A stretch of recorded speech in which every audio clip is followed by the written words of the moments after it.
నమస్తే welcome to health file. మోకాల్లో వచ్చే ligament problems గురించి మనకు తెలియజేస్తున్నారు శ్రీకర హాస్పిటల్స్ నుంచి MS arthroscopy and sports medicine doctor Arun Kumar గారు. ఆయన అడిగి లిగమెంట్ ప్రాబ్లమ్స్ గురించి మరిన్ని వివరాలు తెలుసుకుందాం. నమస్తే డాక్టర్ గారు. డాక్టర్ గారు, అసలు లిగమెంట్ అంటే ఏంటి, మోకాల్లో ఉండే ఈ లిగమెంట్స్ గురించి డీటెయిల్స్ ఏంటి? అసలు లిగమెంట్ అనేది ఒక కనెక్టివ్ టిష్యూ స్ట్రక్చర్ అండి. అయితే ఇది ఎప్పుడైతే ఈ కనెక్టివ్ టిష్యూ స్ట్రక్చర్ రెండు ఎముకలను కలుపుతూ ఉంటుందో దీన్ని మనం లిగమెంట్ అంటూ ఉంటాం. అయితే ఇది కీలుకి రెండు ఎముకలకు మధ్యలో ఉన్నప్పుడు ఈ లిగమెంట్ అనేది మనకి ఒక స్టెబిలిటీ, ఒక పట్టుని అనేది ఇస్తూ ఉంటుంది లిగమెంట్. అయితే మోకాల దగ్గరకు వచ్చేసరికి మోకాలు one of the most demanding joints మన శరీరంలో. అయితే మనకి ఏ పని చేయాలన్నా కూడా మనకు మోకాల మీద చాలా స్ట్రెస్ అనేది ఉంటుంది. దీని గురించి అని మన మోకాల్లో మల్టిపుల్ లిగమెంట్స్ ఉంటాయి. అయితే దీంట్లో మాత్రం 4 లిగమెంట్స్ అనేవి చాలా ఇంపార్టెంట్. అయితే మనకు మోకాళ్ళు బయట ఒక 2 లిగమెంట్స్ ఉంటాయి. అంటే అది లోపల్ ఆస్పెక్ట్లో, అంటే ఇన్నర్ ఆస్పెక్ట్ ఆఫ్ థైలో మనకి, అట్లాగే బయట అవుటర్ ఆస్పెక్ట్ ఆఫ్ లెగ్లో మనకి 2 లిగమెంట్స్ ఉంటాయి. వీటిని మనం కొలాటరల్స్ అంటాం. అదే మీడియల్ లోపల సైడ్ వచ్చేసరికి మనకి ఎంసీఎల్ అంటాం. అదే బయట పక్క వచ్చేసరికి ఎల్సీఎల్ అంటాం. అలాగే మోకాలు లోపల ఇంకొక 2 లిగమెంట్స్ ఉంటాయి. ఇవి యూజువల్గా క్రాస్, అంటే క్రాస్ ఆకారంలో ఉంటాయి కాబట్టి వీటిని క్రూషియేట్స్ అంటాం. అయితే ముందు పక్క ఉన్న దాన్ని మనం యాంటీరియర్ క్రూషియేట్ లిగమెంట్ అంటాం, ఏసీఎల్ అంటాం. అలాగే వెనకాల పక్క ఉన్న దాన్ని మనం పీసీఎల్ అంటాం, అంటే పోస్టీరియర్ క్రూషియేట్ లిగమెంట్ అంటాం. అలాగే 2 మోకాలు, అంటే తొడ ఎముక కాలి ఎముక, ఫీమర్ టిబియా బోన్స్ అంటాం వీటిని. ఈ 2 ఎముకల మధ్యలో మనకు ఒకటి కార్టిలేజినస్ స్ట్రక్చర్ ఉంటుంది. 2 స్ట్రక్చర్స్ ఉంటాయి. యాక్చువల్లీ దాన్ని సి షేప్డ్ స్ట్రక్చర్స్ ఉంటాయి. ఆ లోపల పక్క ఉన్న దాన్ని మనం మీడియల్ మెనిస్కస్ అంటాం. అలాగే బయట పక్క ఉన్న దాన్ని లాటరల్ మెనిస్కస్ అంటాం. ఈ మెనిస్కస్ స్ట్రక్చర్ అనేది మనకు ఒక షాక్ అబ్జర్వర్ లాగా పనిచేస్తూ ఉంటుంది మోకాల లోపల. అది మనకి ఎప్పుడన్నా జంపింగ్ చేసినప్పుడు కానీ, స్పోర్ట్స్ ఆడుతున్నప్పుడు కానీ, అంటే ఈ మోకాల లోపల స్ట్రెస్సెస్ అవి ఎక్కువ కాకుండా మనకి మెనిస్కస్ అనేది జాయింట్ని కాపాడుతూ ఉంటాయి. అయితే ఇవి మనకు బేసిక్ మోకాల యొక్క స్ట్రక్చర్ కానివ్వండి, మనకు వచ్చే లిగమెంట్స్ కానివ్వండి మోకాల లోపల. ఓకే అండి. ఈ మెనిస్కస్ ఇంజురీ అనేది ఎందుకు జరుగుతుంది అంటారు? యూజువల్లీ మెనిస్కస్ అనేది మనకి ఇంతకుముందు మనం డిస్కస్ చేసినట్టుగా షాక్ అబ్జర్వర్ లాగా పనిచేస్తూ ఉంటుంది. అది మనకు తొడ ఎముకకి మన కాలి ఎముకకి మధ్యలో ఉంటుంది. ఇది యూజువల్గా ఇంజరీ అనేది మనకు ఎప్పుడైనా కూడా మోకాల్లో ట్విస్టింగ్ ఇంజరీ జరిగినప్పుడు మనకు ఈ మెనిస్కస్ అనేది యూజువల్గా డ్యామేజ్ అవుతూ ఉంటుంది లోపల. అయితే ఎప్పుడైనా కూడా మనకు ఒక కాలు, మన ఫుట్ అనేది భూమి పైన ప్లాంట్ అయినప్పుడు మనకి ఏదైనా ట్విస్టింగ్ ఇంజరీ, అంటే మన శరీరం ఒక్కసారిగా ట్విస్ట్ అయినప్పుడు లోపల స్ట్రెస్ అనేది ఎక్కువయ్యి యూజువల్గా మెనిస్కస్ అనేది యూజువల్గా డ్యామేజ్ అవుతూ ఉంటుంది. అయితే దీనివల్ల మనకి ఇమ్మీడియట్గా నొప్పి రావడం కానివ్వండి, లేకపోతే స్వెల్లింగ్ రావడం కానీ, ఇటువంటివన్నీ జరుగుతూ ఉంటాయండి మెనిస్కస్ వల్ల. ఓకే. అంటే ఈ మెనిస్కస్ ఇంజురీ జరిగిన తర్వాత పేషెంట్కి ఎలాంటి ఇబ్బందులు వస్తూ ఉంటాయి అంటారు? యూజువల్గా మనం అనుకున్నట్టుగా ఎప్పుడన్నా కూడా ట్విస్టింగ్ ఇంజరీ అనేది జరిగినప్పుడు, అలాగే ఏదైనా రోడ్ సైడ్ యాక్సిడెంట్స్ కానివ్వండి అది జరిగినప్పుడు యూజువల్గా ట్విస్టింగ్ ఇంజరీస్ వల్ల మెనిస్కస్ అనేది ఇంజరీ జరుగుతూ ఉంటుంది. అయితే మనకు పేషెంట్ ఫస్ట్ నోటీస్ చేసేది ఎప్పుడైనా ఇంజరీ కానీ మెనిస్కస్ డ్యామేజ్ జరిగినప్పుడు యూజువల్గా నొప్పి అనేది first thing the patient notices. అది నొప్పితో పాటు ఏదన్నా లోపల స్వెల్లింగ్ కానివ్వండి, వాపు కానివ్వండి జరుగుతూ ఉంటుంది. ఓకే. దీంతో పాటు మనకి మెనిస్కస్ అనేది సి షేప్డ్ స్ట్రక్చర్స్ అని మనం ఇంతకుముందు అనుకున్నాం. అయితే అప్పుడప్పుడు ఏమవుతుందంటే ఈ మెనిస్కస్లో డ్యామేజ్ అనేది మొత్తం లాంగిట్యూడినల్గా, అంటే మొత్తం లెంత్ మొత్తంగా జరిగినప్పుడు ఆ పీస్ అనేది అప్పుడప్పుడు మనకి జాయింట్ లోపల విరుక్కునే అవకాశం ఉంటుంది. దీనివల్ల మనకు మెనిస్కస్ ఇంజరీ వల్ల నీ అనేది ఒకటే పొజిషన్లో లాక్ అయ్యే ఆస్కారం ఉంటుంది. అంటే పేషెంట్ మనకి ఎట్లా కంప్లైంట్ చేస్తాడంటే అప్పుడప్పుడు తనకు మోకాలు మడవడం కానీ, చాపడానికి కానీ రావట్లేదు. అది గ్రాడ్యువల్గా ఓవర్ టైంలో అది మళ్ళీ స్లోగా రిలీజ్ అవ్వడం, ఇటువంటి కంప్లైంట్స్తో వస్తూ ఉంటాడు. అట్లనే రేర్గా అప్పుడప్పుడు ఏమవుతుంది అంటే ఈ మెనిస్కస్ ఇంజరీ వల్ల ఆ మోకాల్లో పట్టు లేనట్టుగా, ఇన్స్టెబిలిటీ, అంటే మధ్యలో నడుస్తున్నప్పుడు పట్టు వదులుతున్న ఫీలింగ్లో ఇలా కూడా కంప్లైంట్స్తో వస్తూ ఉంటారు. కాకపోతే మనకి మోస్ట్ కామన్గా మన దగ్గరికి పేషెంట్ కానీ వచ్చేది మాత్రం నొప్పి దీనివల్ల వస్తూ ఉంటుంది అన్నట్టు. ఓకే అండి. ఈ మెనిస్కస్ ఇంజురీ జరిగినప్పుడు ఎలాంటి ట్రీట్మెంట్స్ ఇస్తారు? అంటే ఫస్ట్ ఆఫ్ ఆల్ మనకు మెనిస్కస్ ఇంజరీ జరిగినప్పుడు సర్జరీ కానివ్వండి, అది హార్డ్ అండ్ ఫాస్ట్ రూల్ ఏం కాదు. First thing we have to notice ఏంటంటే మనకి మెనిస్కస్ స్ట్రక్చర్ కనుక చూసినట్టు అయితే మనకి మెనిస్కస్కి బ్లడ్ సప్లై అనేది బయట పక్కనే బాగా ఉంటుంది. అక్కడ ఒకవేళ టియర్ కనుక అవుతే దానికి మెనిస్కస్ దాన్ని రిపేర్ చేసే ఆస్కారం అనేది ఉంటుంది అన్నట్టు. కాకపోతే లోపల పక్క ఎక్కడైతే బ్లడ్ సప్లై అంతగా లేదో అక్కడ కనుక టియర్ అయినట్టయితే మనకు అంతవరకు మనకి షేవ్ ఆఫ్ చేస్తూ ఉంటాం అన్నట్టు. దీన్ని మనం మెనిస్కస్ అంటాం, మెనిసెక్టమీ అంటాం. అయితే ఇవన్నీ కూడా మనం ఆర్థ్రోస్కోపీ టెక్నిక్లో యూజువల్గా చేస్తూ ఉంటాం. ఏదైనా సర్జరీ కనుక పేషెంట్కి అవసరం పడుతూ ఉన్నట్టయితే కనుక మనం ఆర్థ్రోస్కోపీ టెక్నిక్లో దీన్ని మనం చేస్తూ ఉంటాం. ఆర్థ్రోస్కోపీ అంటే మనకి కీల్ లోపలికి చిన్న కీ హోల్ సర్జరీ అంటాం యూజువల్గా. లోపల చిన్న హోల్ లాంటిది చేసి లోపలికి కెమెరా అది పాస్ చేసి లోపల ఏదైతే డ్యామేజ్ జరిగిందో ఆ డ్యామేజ్ జరిగిన పార్ట్ని మాత్రమే మనం చేస్తూ ఉంటాం అన్నట్టు. ఈ ఆర్థ్రోస్కోపీ టెక్నిక్ వల్ల మనకు కొన్ని ఫ్యూ అడ్వాంటేజెస్ ఉన్నాయి విచ్ వీ షుడ్ నో. దీనివల్ల ఏమవుతుంది అంటే మనకి టిష్యూ డ్యామేజ్ అనేది ఎక్కువ జరగదు. అంటే మనకు దీనివల్ల మార్బిడిటీ అంటాం, అంటే సర్జరీ తర్వాత వచ్చే కాంప్లికేషన్స్ కానివ్వండి చాలా తక్కువ. అంటే బ్లడ్ లాస్ కానివ్వండి, ఇమీడియట్ సర్జరీ తర్వాత మనం మూవ్మెంట్ చేసుకోవడానికి ఈజీగా ఉంటుంది. అలాగే నడవడానికి తిరగడానికి కూడా సర్జరీ తర్వాత రీహాబిలిటేషన్ అనేది చాలా ఈజీగా ఉంటుంది అన్నట్టు. ఓకే అండి, ఈ మెనిస్కస్ ట్రీట్మెంట్ తీసుకున్నాక రెస్ట్ తీసుకోవాలంటారా? ఎక్కువ రోజులు అట్లా పడుతుందంటారా హీల్ అవడానికి? యూజువల్గా అంటే దీనికి కూడా సేమ్ మనం ఇంతకుముందు డిస్కస్ చేస్తున్నట్టుగానే మన ఒకసారి స్ట్రక్చర్ని కనుక చూసినట్టయితే మనకు ఒకవేళ మెనిస్కస్ రిపేర్ కనుక చేస్తున్నట్టయితే అంటే మనకి పెరిఫరల్ టియర్స్ ఏదైతే అనుకున్నామో ఆ పెరిఫరల్ టియర్స్ దగ్గర యూజువల్గా చిరిగినట్టయితే అక్కడ మనం మెనిస్కస్ రిపేర్ అనేది చేస్తూ ఉంటాం యూజువల్గా.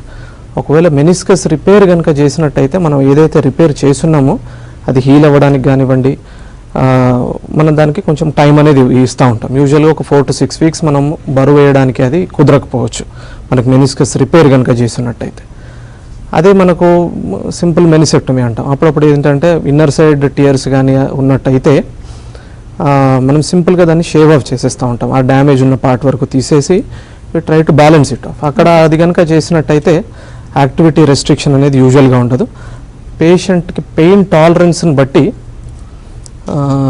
He can do his routine activities. అంటే రెస్ట్రిక్షన్ అంటూ ఏముండదు. ఇమీడియట్ సర్జరీ తర్వాతనే బరువు వేసి నడవడం కానివ్వండి, రొటీన్ తన పెయిన్ లిమిట్లో యాక్టివిటీ అదంతా చేసుకోవడానికి ఈజీగా ఉంటుంది. ఓకే అండి, నెక్స్ట్ ఏసీఎల్ లిగమెంట్ అంటే ఏంటి? ఇది మన బాడీకి ఎందుకు యూజ్ అవుతుంది? యూజువల్ ఇంతకుముందు మనం డిస్కస్ చేసినట్టుగా ఈ మన మోకాల లోపల 2 లిగమెంట్స్ ఉంటాయి. అది మనకు క్రిస్ క్రాస్గా ముందు ఒకటి దీన్ని యాంటీరియర్ క్రూషియేట్ లిగమెంట్ అది ఏసీఎల్ అంటాం. అలాగే పోస్టీరియర్ అంటే వెనకాల పక్క ఉండేదాన్ని మనం పీసీఎల్ అంటూ ఉంటాం. ఈ లిగమెంట్స్ ఏం చేస్తూ ఉంటాయంటే మనకి మన థై బోన్కి ఉన్న లెగ్ బోన్కి మధ్యలో ఒక కనెక్షన్ లాగా పనిచేస్తూ మనకి ఆ లెగ్ బోన్ని ముందటికి స్లిప్ కాకుండా కాపాడుతూ ఉంటాయి. అయితే ఈ లిగమెంట్ ఇంజరీ జరిగినప్పుడు మనకి ఆ రెండింటి మధ్యలో కనెక్షన్ అనేది లాస్ అయ్యి దిస్ ఇస్ మెకానికల్ డ్యామేజ్ జరిగినప్పుడు ఆ కాలుకి ఉన్న దీనికి మధ్యలో కనెక్షన్ లేకపోవడం వల్ల ఆ కాలు అనేది స్లిప్ అవుతూ ఉంటుంది, ఊరికే ముందుకు వెనక్కు జరగడం ఇది జరుగుతూ ఉంటుంది. అయితే ఏసీఎల్ లిగమెంట్ డెఫిషియెంట్ నీస్లో ఏం జరుగుతూ ఉంటుందంటే ఈ పట్టు అనేది లేకపోయేసరికి అది మోకాలు అనేది ముందుకు వెనక్కు జరుగుతూ ఉన్నప్పుడల్లా మనకు మోకాలు అనేది డ్యామేజ్ అయ్యే ఆస్కారం ఎక్కువగా ఉంటుంది. అయితే ఓవర్ టైమ్ ఇఫ్ అన్ట్రీటెడ్ నీస్లో అంటే ఏసీఎల్ డెఫిషియెంట్ నీస్లో ఈ ముందుకు వెనక్కు జరిగి ఈ మెకానికల్ డ్యామేజ్ వల్ల ఓవర్ టైంలో మోకాలు నొప్పులు రావడం అంటే ఒక డిసేబిలిటీ అనేది వచ్చే ఆస్కారం చాలా ఎక్కువగా ఉంటుంది. అందుకని ఈ ఏసీఎల్ లిగమెంట్ అనేది శరీరంలో one of the most important and crucial ligaments అంటాం. Okay, health file will take a break.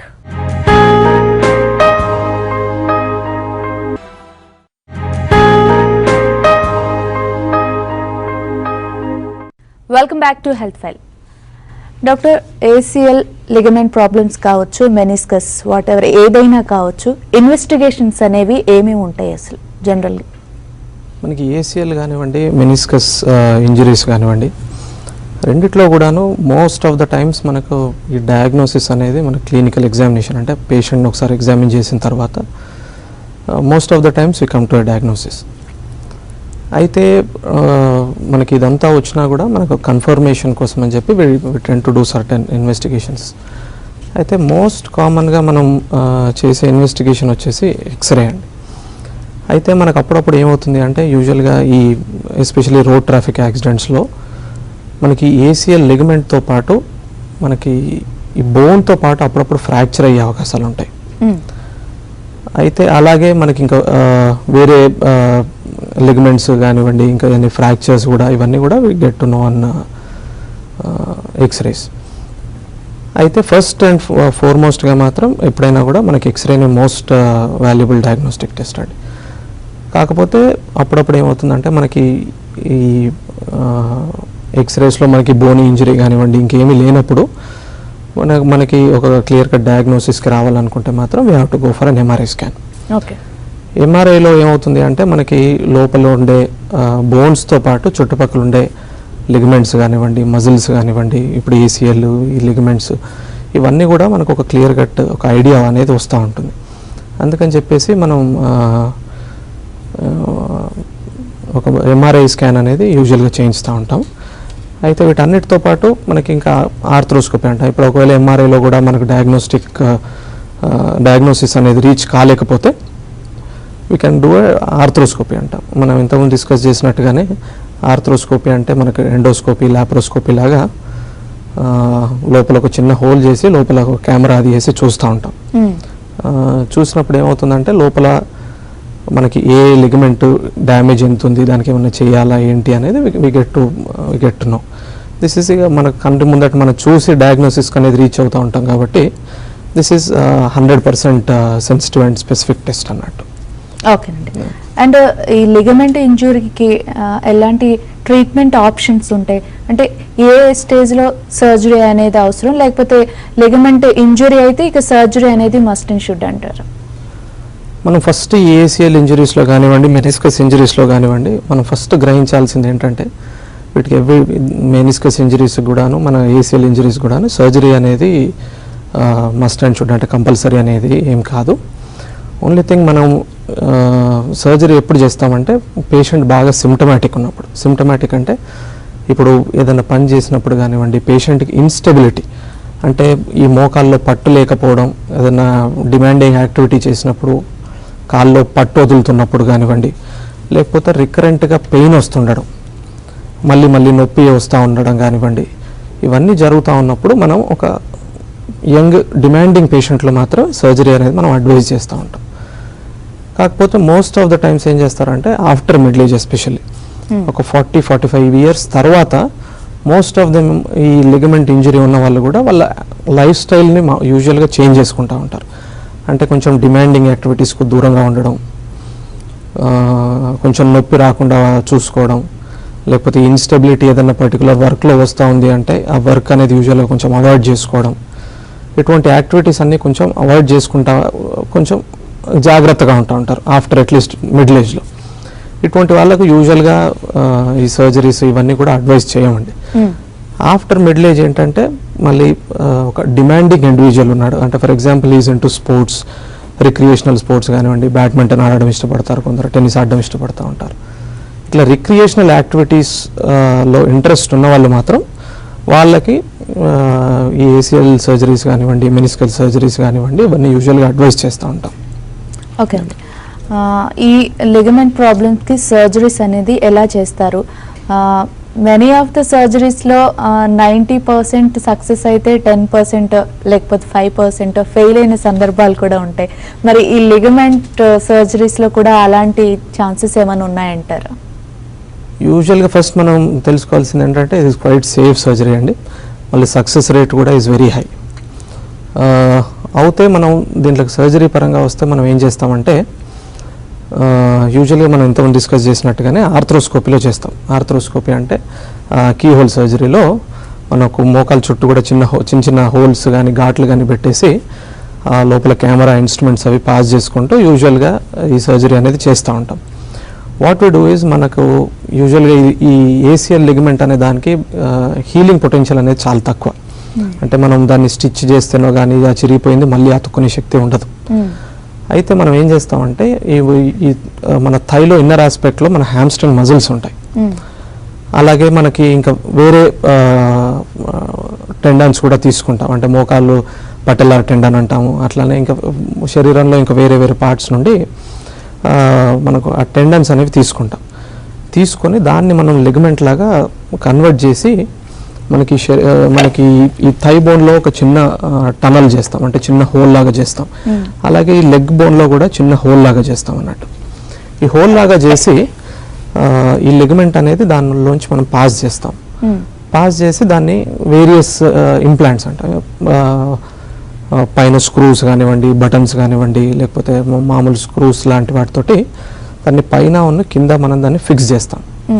Fix చేసినప్పుడు అది ఓవర్ టైమ్గా స్లోగా ఇట్లా బోన్ తోటి అటాచ్మెంట్ వచ్చేసి దానికి మనకి ఆ థై బోన్కి ఉన్న లెగ్ బోన్కి మధ్యలో it will start acting as a ligament. అప్పుడు మనకి ముందులాగా మనకు పట్టు ఎలాగైతే ఉంటుండేనో మనకి ఇది కూడా ఓవర్ టైం అంటే గ్రాడ్యువల్గా అది బోన్కి హీల్ అయిన తర్వాత మనకి అది మళ్ళీ పట్టు అనేది ఇవ్వడం స్టార్ట్ చేస్తూ ఉంటుంది. అందుకనే ఇది లిగ్మెంట్ మనం ఇంతకుముందు అనుకున్నట్టుగానే it's quite safe surgery and success rate is very high.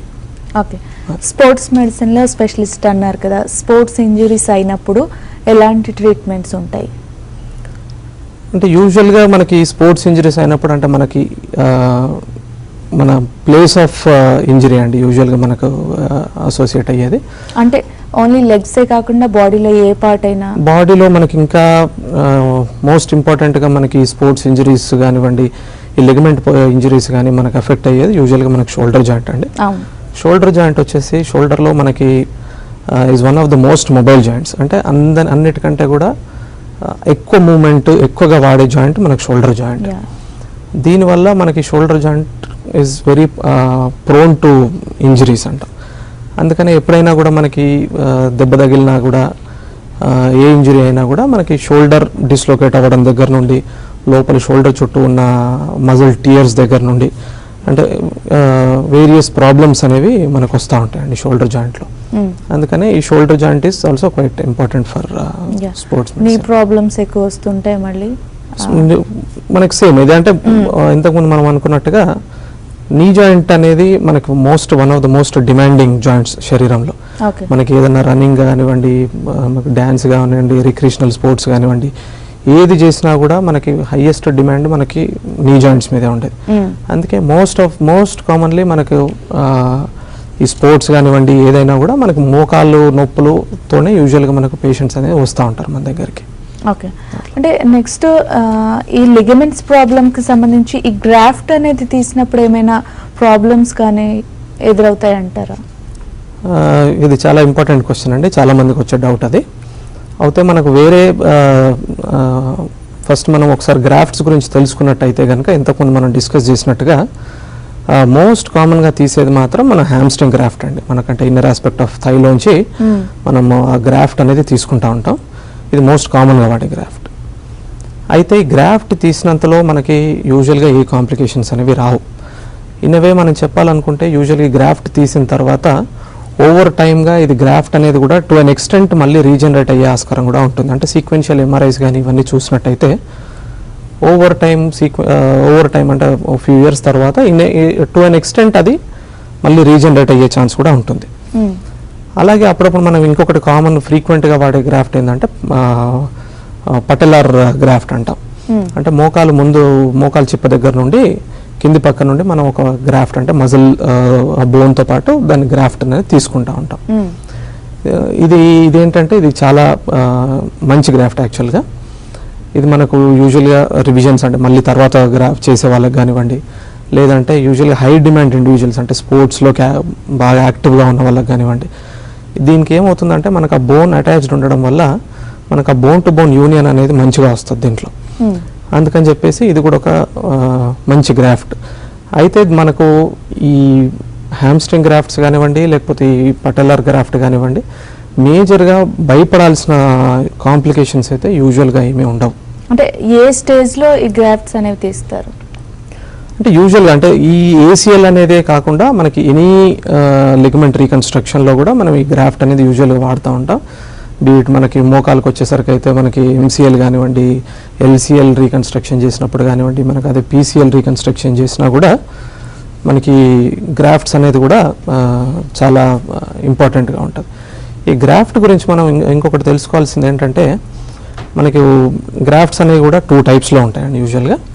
మనకు ఆటోగ్రాఫ్ట్ అంటాం. ఆటోగ్రాఫ్ట్ అంటే మన శరీరంలోంచి ఇంకొక పార్ట్ దగ్గర నుండి మనకి ఈ కాలు ఉంటే ఆపోజిట్ కాలు నుండి తీసుకోవడం కానివ్వండి, లేకపోతే ఇంకొక దగ్గర నుండి తీసుకున్నప్పుడు మనం దాన్ని ఆటోగ్రాఫ్ట్ అంటాం. అంటే మన శరీరంలోంచి మనమే గ్రాఫ్ట్ తీసుకొని మనం లిగమెంట్ లాగా తయారు చేసి దాన్ని లోపల ఫిక్స్ చేసి దాన్ని లిగమెంట్ లాగా తయారు చేస్తూ ఉంటాం. ఇంకొక రకం వచ్చేసి ఏంటంటే అలోగ్రాఫ్ట్ అంటాం. అలోగ్రాఫ్ట్ అంటే ఇంకొక శరీరంలోంచి, అంటే వేరే శరీరంలోంచి తీసుకున్న దాన్ని మనం అలోగ్రాఫ్ట్ అంటూ ఉంటాం.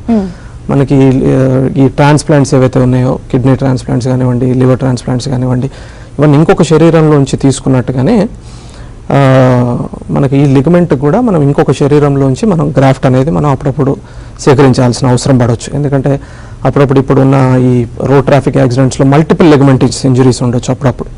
అంటే ఇప్పుడు మనకు చెప్పుకున్న ఈ 4 లిగమెంట్స్ ఎప్పుడైతే డ్యామేజ్ అవుతున్నాయో మన శరీరంలోంచే తీసుకున్న లిగమెంట్ మనకు అప్పుడప్పుడు సఫిషియెంట్ కాకపోవచ్చు. అటువంటిప్పుడు ఏం చేస్తామంటే మనం ఈ వేరే బాడీస్ నుండి కానీ ఇట్లా కలెక్ట్ చేసిన వాటిని మనం తీసుకొని వీటిలలో మనం లిగమెంట్ లాగా తయారు చేసి వాడుకోవాల్సిన అవసరం పడతాం. మన బాడీలోంచి తీసినవే ఒక్కొక్కసారి సూట్ కాకపోవచ్చు అంటున్నారు. మరి వేరే బాడీలోంచి తీసిన గ్రాఫ్ట్ అది యూజువల్ అదే అండి. అంటే దానికి ఉండే ప్రాబ్లమ్స్ ఉంటాయి, డిసీజ్ ట్రాన్స్మిషన్ కానివ్వండి, ఇంకో ప్రాబ్లమ్స్ ఉండొచ్చు.